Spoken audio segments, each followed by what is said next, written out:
Ooh, it's me, spooky. Haha, gotcha. I bet you're scared.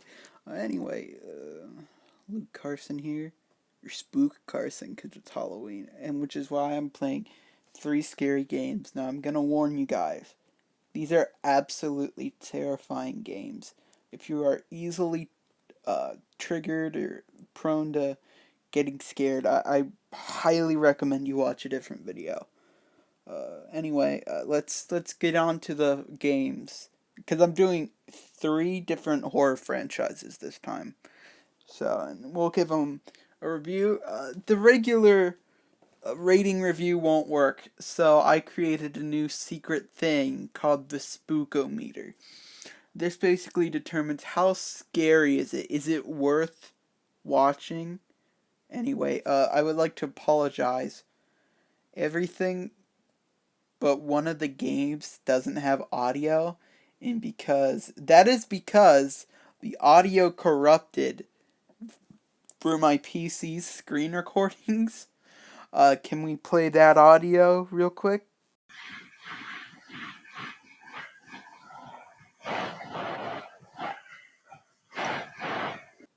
So anyway, yeah, that audio's out of the question. So let's continue on to the video before I drag it out too long. The first game is the video game adaptation of one of the most famous horror franchises of all time. You probably already know what I'm going to say before it. That's right, the Teletubbies. You see, for years, they have genuinely horrified its audience. Uh, Alfred Hitchcock wishes he could make something as scary as this. So let's see how the game adaptation holds up. So in the game adaptation, you play as several different things. First of all, you play as the toaster. Now, your goal as the toaster is to make the flesh of the dead humans into pancakes and give it to the Teletubbies, and it's pretty simplistic, which sucks. We've got two main other games. The spooky coloring one, which it's a weird inclusion. It's like you only really ever put those in kids games, but this is obviously too grotesque to be a kids game. So yeah, that's odd. But the last one and the main meat of the game, you play as a vacuum cleaner, and your goal is to clean up the blood from the screen. You see, the police are coming to investigate the Teletubbies for a recent string of missing people. And your goal is to clean up all their blood before the time runs out, so that the Teletubbies are clean and they can't be held accountable for their crimes against God. But overall, this game isn't very good. I mean, yeah, the jump scared me like once, but a jump scare doesn't make a game good. So plugging this into the spookometer, I'm gonna have to give this a 3 out of 10. Okay, now next up we've got another famous horror franchise. Going by the name of Peppa Pig, or as the fandom calls it, uh, P Pig. The P is short for psychopath. So, in this game, you have to. This game is really interesting because, unlike the Teletubbies game, it gives you the name of the victims, and basically you find the name by dragging in the letters so that you can give it to the police so that they can find it, which is really bold because it really brings in the whole cat and mouse element of the original Peppa Pig series. The police want to catch the criminal, but Peppa in this case, and she's like giving them strings so that they have clues, but they can't figure it out. So I think it's really cool way to incorporate the cat and mouse element of the show.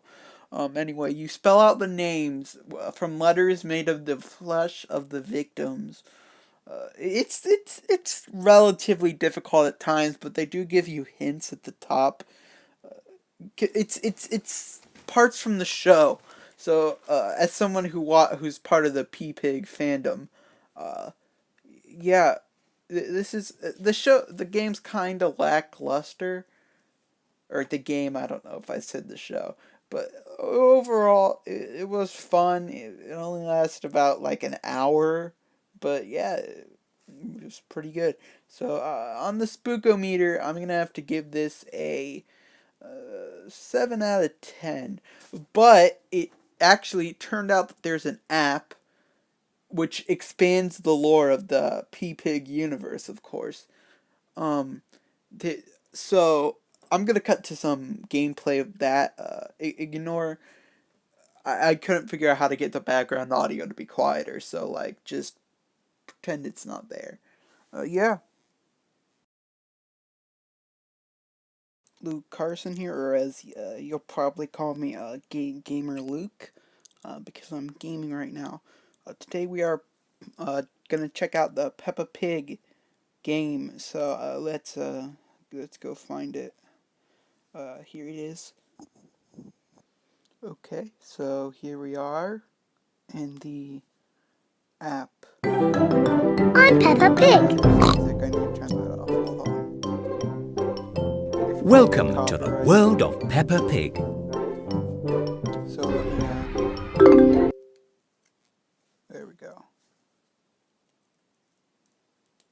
So, let's check out the app. What should I do first? Let's click this one. So, I think I explained it already, but basically, Peppa Pig, or P-Pig for that matter, is a popular horror franchise. And this app is just expanding on the lore. So let's do this game. So there she is. She's dressed as a witch. I think that might have been one of the newer seasons. I'm not really caught up on the lore. So these are the corpses. I think. Yeah, these would be. Well, no, because here's her, and she's not a corpse. Uh, there's her. Oh, she's making an alibi to make it look like their corpses are alive. So how do I? Uh, Where does this go? And then put.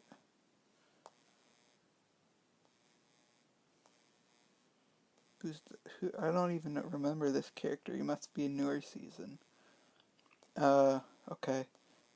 Okay, he goes there. She goes there. Dinosaur. So this is her pet dinosaur. She must feed the corpses to the dinosaur. Let's get a hint. Okay. Now what do I do? I took the. Okay. This goes there. It's pretty cool. Ah! What the hell is that? What was that? That's scary. Okay, let's play this one now. There she is. Do they not have any more loading screens? It's kind of lazy. Hard. Let's go with hard. Okay.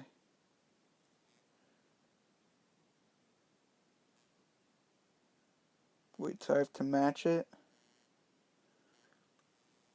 Oh, this is... Okay, so they... Oh. So they... I guess they tried to... So the show's famous for its cat and mouse element, where she puts, what's it called? Clues, and the detectives have to solve them, and it leads them to the bodies. So I think the game is making these puzzles so that you can... to, like, emulate it. Okay, here we go. I got it. Oh my god! What the hell was that? Jesus Christ. Okay, now what? Who's this? Who's this idiot? Ballet lesson. Today at playgroup, Peppa is learning how to dance. Why would she be learning how to dance? Madame Gazelle. Oh, dance must be... These must be the serial killer group that she's part of. And this must be the leader. Right? So she's teaching them how to, quote unquote, in quotations, dance. At home, Peppa wants to show her what. Uh, didn't they die in the first episode though? This doesn't make sense. It looks like Mom and Dad Pig can dance. What? Okay. They can't dance, they're dead. Okay, what the hell is this? What?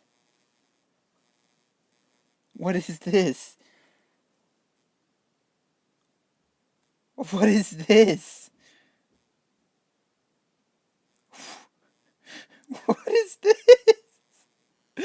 Like, what? What the hell is this? It's stupid. So we can't watch them. They're probably copyrighted. Let's see this. So, what's this game like? Oh, so you're a police officer and you need to color in the victims. So I guess it's emulating the part in the show where they have to recreate the scene of the crime digitally, and they have what's his face do it. Okay, hold on. What's this one? So it looks like you can only use red and wait. Okay, hold on.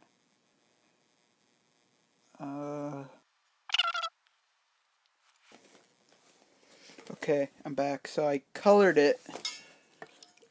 It looks really good. So let's. So yeah, this game kinda. It's pretty good, I guess. What's this one? What do you do here?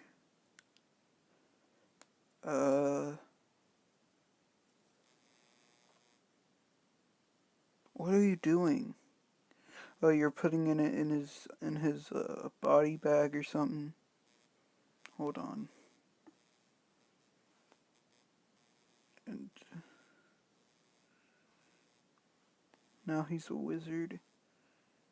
So I guess you're taking the corpse and trying to make it look real. Sure, allow access to all my photos. Okay, thank you. Okay, so that was the Peppa Pig game. Yeah, honestly pretty scary. I wasn't expecting the jump scares at the end. So, yeah. I'll give this on the spookometer. I'll have to give this my final score. Pretty good. Okay, bye.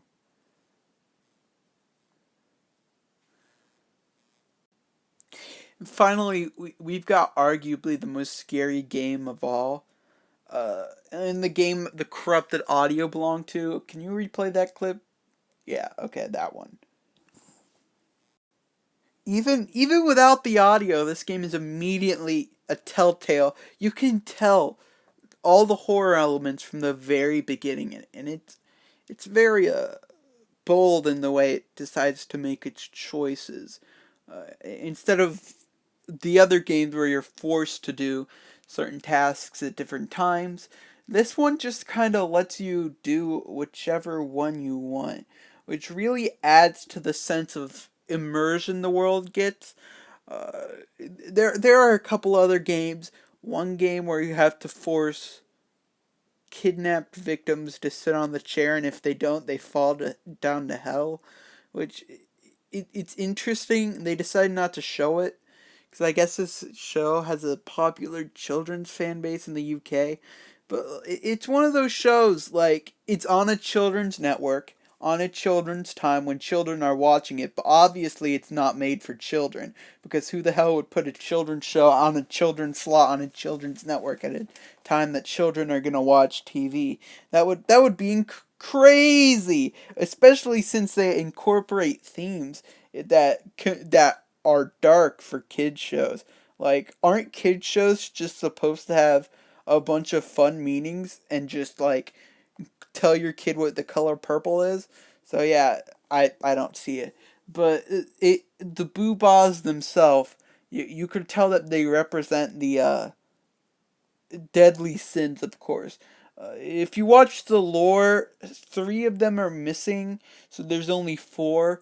But you'll know that they're out at the time, and they're revealed later in the series. But yeah, there's a game where you jump on chairs, and if you fall, the victims fall to hell. One where they're holding the character at gunpoint and making him put apples in a trough, which is really weird, but whatever.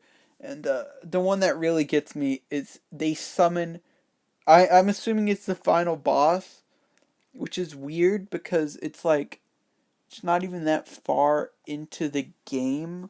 This is once again a short game, but they multiply rapidly and make weird like fart noises, which is weird. It's weird they added the fart noises, but for some reason it adds to the horror element of the thing. So I'm gonna have to give this one a perfect 10 out of 10. Anyway, those were some of the spookiest games I could find, and they're spooky because I'm talking in a spooky manner. Anyway, I've been Luke Carson. Gotcha.